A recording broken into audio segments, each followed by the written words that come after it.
Alright everyone, welcome to another video. It's been a few weeks, a couple weeks maybe, I think, since I've posted a video because we've been hard at work on some new features.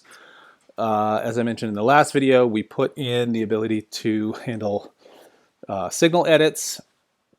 We're using regular expressions and expanded regular expressions, plus we use an AI-based fallback. So we can pretty much pick up any kind of signal, any format, any edit. It's pretty cool.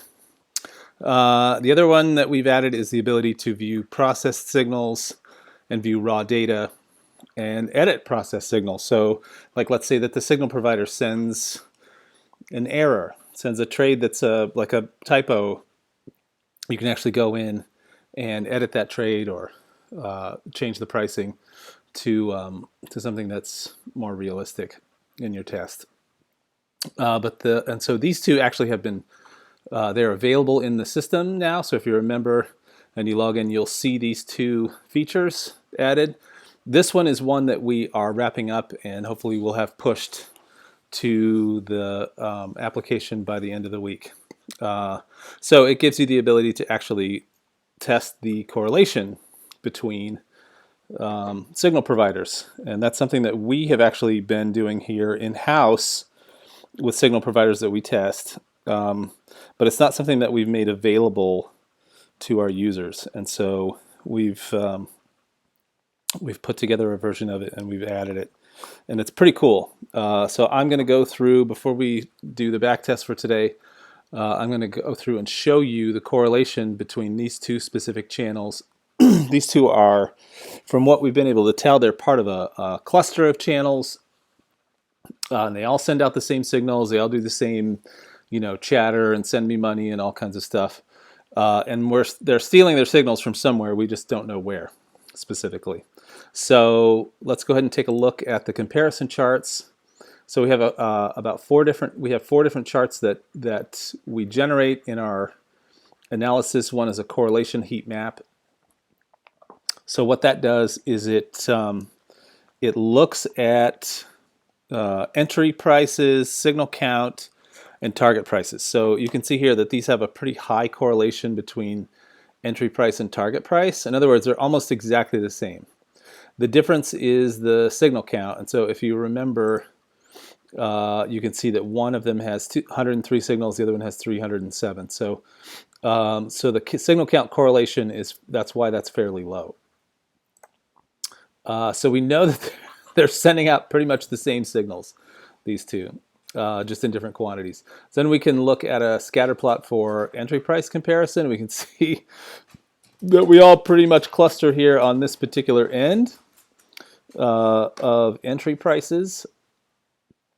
And basically what that tells us is that's another confirmation of strong correlation. So because the points align almost perfectly along the diagonal reference line, which shows that when both systems generate signals for the same instrument, they produce nearly identical entry prices. So that's a pretty interesting overlap. Now, one of them, BT blue market signals, they trade more signals than BlueFX, but in this particular data set, of course, there's almost 3 times as many signals from blue market signals. So the next one is instrument overlap, which actually touches on the point that I just made. So blue market signals is here in green, and then BlueFX signals is here in brown. Right, so you can see that BlueFX signals, the two instruments that they trade are shared with blue market signals, but blue market signals actually trades more signals. And let's take a look at the time difference. Okay, so this shows us the distribution of time differences between matched trades. So what does that mean exactly? So we see that the highest peak is at 0 minutes. Let me scroll up here. So we see this is the highest peak. That's at 0 minutes. This means essentially that most signals occur simultaneously. So basically what this is telling us is like, yeah, we know that they're trading the same signals.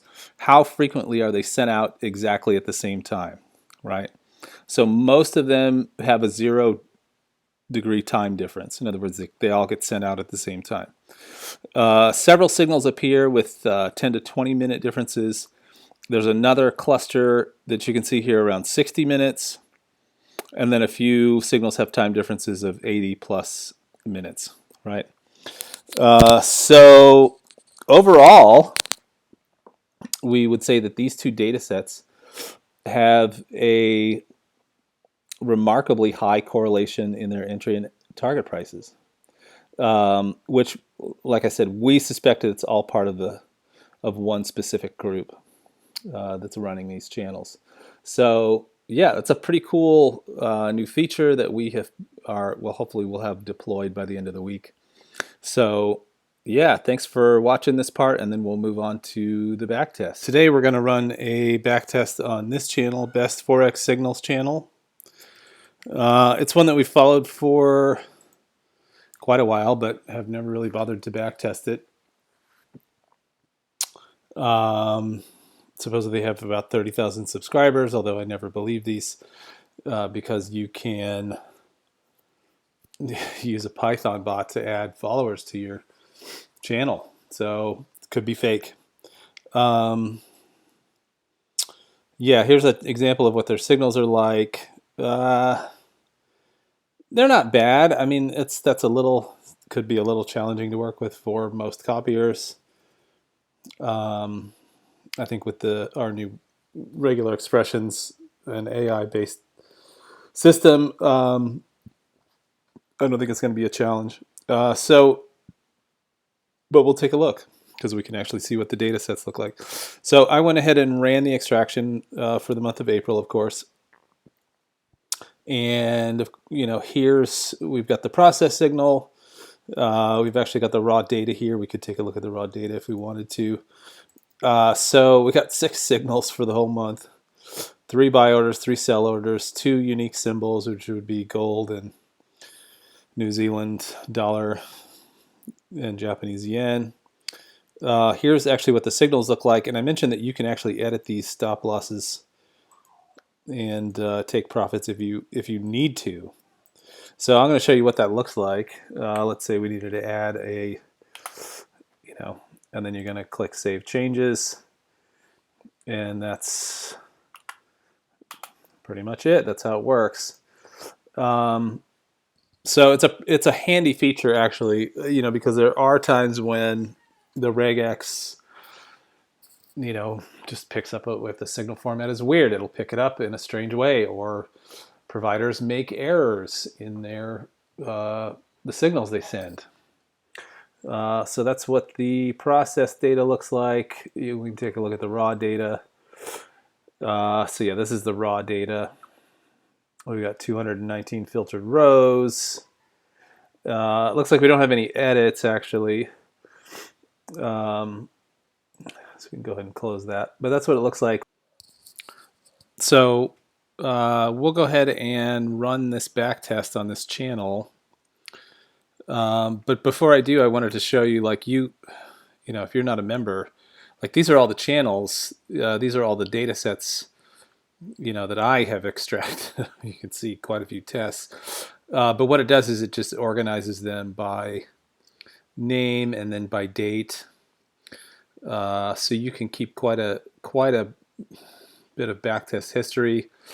You can, of course, as I showed earlier, you can compare the data sets, whatever the data set might be, whatever, 2 data sets. We would suggest comparing 2 data sets from the same time period. So we always say, just do a month's worth of extraction.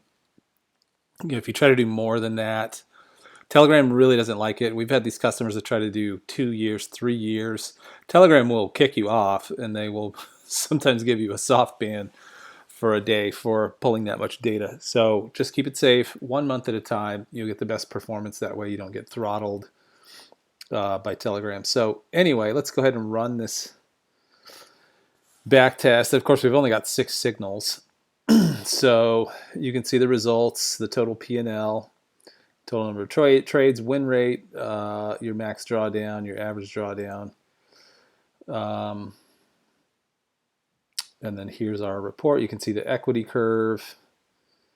You can see the trades, as they took place. You can see the signal time, the entry time, exit time, and of course, all of these signals that come in, because they have a set entry price, they get triggered as pending orders, right? So that's the way that we always advise people to do it when you're copy trading.